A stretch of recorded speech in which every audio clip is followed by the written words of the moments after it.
Hello again, I'm Clayton Vandiver, your Lightkeeper on the Lightkeepers Podcast. Out in the middle of the Pacific Ocean once again, because even though we're 1,000 miles from shore, we wanted to make sure we continue to bring you important information that helps you live a better life, because that's what this show is all about.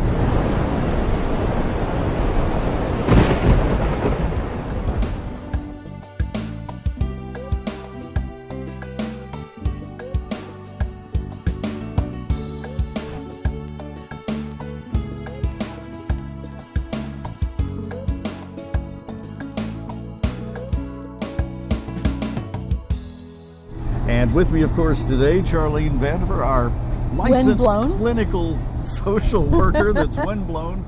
And we're on the cruise ship. It's very active. You'll hear a lot of background sounds going on, but we wanted to make sure we brought you another episode of important information. Today, continuing, it's not really a part 4 on HIPAA, but it is on health. Medical identity theft. Medical identity theft. Which is what happens when a HIPAA violation has occurred. Well, that was really how I followed up our last episode was, well, what happens? Well, we'll get into that in the next episode. What are the potential problems that medical identity theft can cause an individual? So for starters, medical identity theft happens when someone has your insurance information and your name, basically your protected health information, PHI, which we talked about previously, and they use it to get medical treatment, medications. Basically, they get all of that in your name, and you get the bill for it. Oh my. And they get the benefit, you get the bill. And the consequences can be staggering. First of all, it can prevent you from getting treatment. It can prevent you from being able to get your medications. If your medications have already been delivered to someone else, they won't deliver them to you. Correct. But it can also result in you getting a bill, a fairly large bill. According to the statistics, which I have here and I'm keeping under the table, so if you see me looking down, I apologize, but I don't want my notes to blow away. The wind is brisk and the ocean is deep. Yeah, I don't want to go swimming for these. The average cost of medical identity theft is $22,000. Good heavens. $22,000. And a lot of times people don't even realize that they've been hit with that until they get a bill in the mail, or until they get a ding on their credit report from a bill that's gone to collections. And it can take time to resolve. And while it's being resolved, you're still financially on the hook. As with any identity theft. Exactly. Only this can be life-threatening. And see, and the thing is, and this is something that I don't know that would be good for us to reach out to someone and ask, is there are a ton of agencies out there that protect you against identity theft financially. Right. Do they cover you medically? That's a very important question. I just thought about that. Oh, wow. Well, otherwise, we would have the answer. We would have some research done on that. We'll get back to you on a later episode about that. But the thing is that is a risk. Now, the most common culprits of medical identity theft, sadly, is a family member. And sometimes... Unintentional most of the time, I would assume. Well, sometimes yes, sometimes no. If you have a family member who maybe doesn't have insurance and they can't afford that copay, they may borrow yours. Okay? And by the way, if you are aware of it, that still doesn't make it okay. It just makes you equally culpable if something legal does go down. So helping them in the task doesn't absolve you from the... Exactly. Because risk. The other culprit to that is fraudulent billing. And that's what's happening. If someone is receiving medical care under your name and it's not you, that is fraud. Now, an interesting case, I was at a seminar, and I talked about this a couple of episodes ago that I would mention in a future episode. Here we are. That I was in a Department of Elder Affairs for the state of Florida Medicare seminar, and an investigator who investigates Medicare fraud was telling us about a group that they had just finally caught up with and broken and put in jail a large group of individuals who had received compromised medical information, basically HIPAA violations, medical information on, what is that called again? The health information? The not HIPAA, health insurance portability, not HIPAA. No, not HIPAA. The medical information. The protected health information, PHI. Protected health information, the PHI, protected health information of individuals.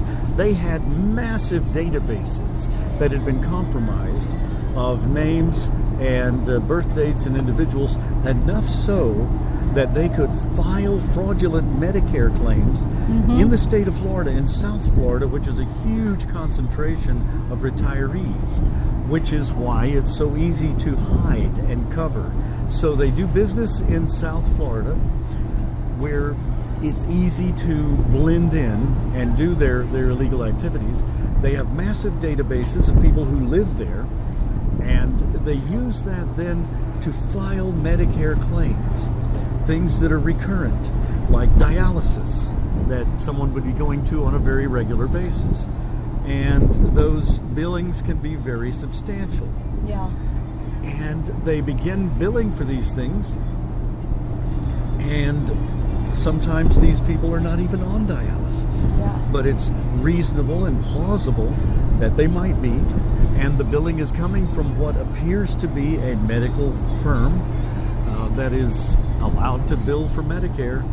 So they do for years, to the tune of many, many millions of, hundreds of millions of dollars. And then they pack up and they move, change the name of their company, and do it all over again just before they're caught. And they led investigators for a very long time on a series of little fox hunts, little chases, and they finally got caught. And they got put in prison.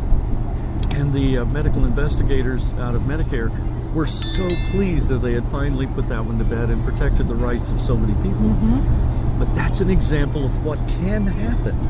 It is absolutely critical that people check their bills. And I know hospitals and doctors' offices, they don't always bill transparently. It's not always easy to read.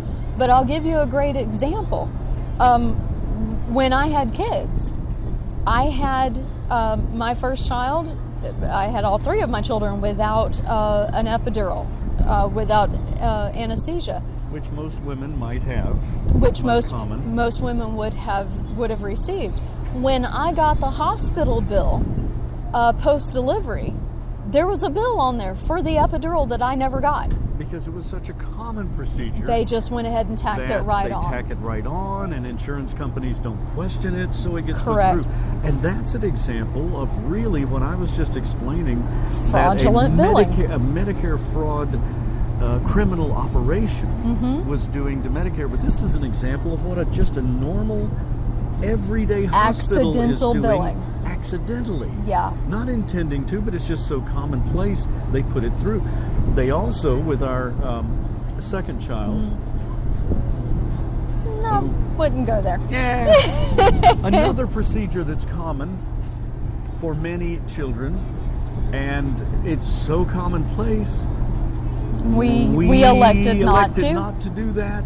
We got billed for it anyway. And it was on the bill, and I noticed it stood out, and I contacted the insurance company. I said, you may not want to pay for this. Yeah. Because we did not receive that And the service. thing is if that was somebody who didn't have insurance, yes, they would have paid that out of pocket. And that's a good example. That would have been an out-of-pocket expense. That would have been an out-of-pocket. And if they had not gone through the itemized bill, they would never have known that they paid a few extra $1,000s they didn't need to. That's why it's always so important to go over those bills. And if you get an expense, an out-of-pocket expense that you weren't expecting, question it. Absolutely. Question it. My grandmother, whom you were able to help, fortunately, was billed multiple thousands of dollars that would have bankrupted her, and she was panicked over it. And come to find out, it was an error in billing, one code off. All because and one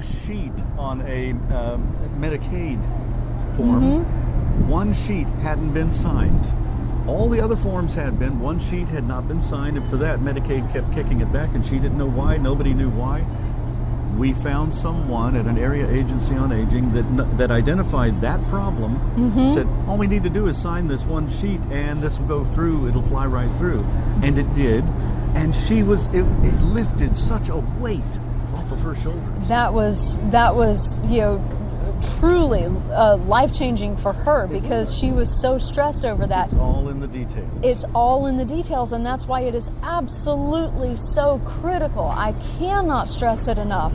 Look over the bills, and if there is anything on there that you don't understand, or if it's not the amount you were expecting, question it. Yes. Question it. And one of the details that we have to fulfill now is we've run out of time.